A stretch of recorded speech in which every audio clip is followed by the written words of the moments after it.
নমস্কাৰ সকলোকে স্বাগতম জনাইছো নিমাত ষ্টাডি পইণ্ট চেনেলটোলৈ আজি আমি এই ভিডিঅ'টোৰ মাধ্যমেৰে বিএ থাৰ্ড সেমিষ্টাৰ হিষ্টৰীৰ ইউনিট 3 ৰঞ্জিত সিঙৰ তত্ত্বাৱধানত শিখ শক্তিৰ উত্থান আৰু বিস্তৃতি পঞ্জাবত ব্ৰিটিছ অধিগ্ৰহণ শীৰ্ষক পাঠৰ সকলো দৰকাৰী 1 নম্বৰৰ প্ৰশ্ন উত্তৰ আলোচনা কৰিম যদি তুমি এতিয়ালৈকে এই চেনেলটো সাবস্ক্ৰাইব কৰা নাই তেন্তে প্লিজ চেনেলটো সাবস্ক্ৰাইব কৰি দিবা আৰু এইটো ভিডিঅ তোমালোকৰ বন্ধু বান্ধৱী অথবা তোমালোকৰ হিষ্টৰীৰ হোৱাটছআপ গ্ৰুপত শ্বেয়াৰ কৰি দিবা মৰমৰ ছাত্ৰ ছাত্ৰীসকল তোমালোকে যদি বিএ থাৰ্ড সেমিষ্টাৰ হিষ্টৰীৰ সকলো ইউনিটৰ ভিডিঅ চাব বিচৰা তেন্তে এইটো ভিডিঅৰ ডেসক্ৰিপচনত প্লেলিষ্টৰ লিংক দিয়া আছে তাত গৈ তোমালোকে চাই লবা সবলা তেন্তে বেছি পলম নকৰি প্ৰশ্ন উত্তৰসমূহ আলোচনা কৰো কোৱেশ্চন নম্বৰ 1 অমৃতসৰৰ চুক্তি কেতিয়া স্বাক্ষৰিত হৈছিল উত্তৰ এপ্ৰিল মাহৰ 1809 চনত কোৱেশ্চন নম্বৰ 2 কেতিয়া এংলো শিখ যুদ্ধ সংঘটিত হৈছিল উত্তৰ প্ৰথম এংলো শিখ যুদ্ধ 1845 পৰা 1846 চনৰ ভিতৰত হৈছিল কোৱেশ্চন নম্বৰ 3 লাহোৰৰ চুক্তি কেতিয়া স্বাক্ষৰিত হৈছিল উত্তৰ 1846 চনৰ 8 মাৰ্চ তাৰিখে কোৱেশ্চন নম্বৰ 4 ব্ৰিটিছ সাম্ৰাজ্যৰ দ্বাৰা পঞ্জাব কেতিয়া সংযুক্ত কৰা হৈছিল উত্তৰ 1849 চনৰ 29 মাৰ্চ তাৰিখে কোৱেশ্চন নম্বৰ 5 লেপছৰ মতবাদটো কোনে প্ৰৱৰ্তন কৰিছিল উত্তৰ লৰ্ড ডালহাউচি কোৱেশ্চন নম্বৰ 6 সত্যবিলোপ নীতিৰ অধীনত সংযুক্ত কৰা প্ৰথম ৰাজ্যৰ নাম দিয়া উত্তৰ হাতাৰা 1848 question number 7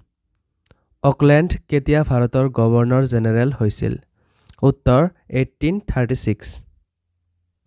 question number 8 Sikh ধৰ্মৰ অন্তিম গুৰু কোন আছিল উত্তৰ গুৰু গোবিন্দ সিং কোৱেশ্চন নম্বৰ 9 মহান সিং কোন আছিল উত্তৰ মহান সিং মহাৰাজা ৰঞ্জিত সিঙৰ পিতৃ আছিল কোৱেশ্চন নম্বৰ 10 ৰঞ্জিত সিঙক লাহোৰৰ ৰাজ্যপাল হিচাপে কোনে নিযুক্তি দিছিল উত্তৰ 1799 চনত আফগানিস্তানৰ শাসক জামান শাহে ৰঞ্জিত সিঙক লাহোৰৰ ৰাজ্যপাল হিচাপে নিযুক্তি দিয়ে কোৱেশ্চন নম্বৰ 11 অমৃতসৰ চুক্তি কোন চনত স্বাক্ষৰিত হৈছিল উত্তৰ 1846 চনৰ 16 মাৰ্চত কোৱেশ্চন নম্বৰ 12 লাহোৰ চুক্তি কেতিয়া স্বাক্ষৰিত হৈছিল উত্তৰ 1846 চনৰ 9 মাৰ্চ তাৰিখে কোৱেশ্চন নম্বৰ 13 সত্যবিলোপ নীতি কি উত্তৰ সত্যবিলোপ নীতি হৈছে 19 শতিকাৰ ব্ৰিটিছ ইষ্ট ইণ্ডিয়া কোম্পানীৰ দ্বাৰা প্ৰৱৰ্তিত এক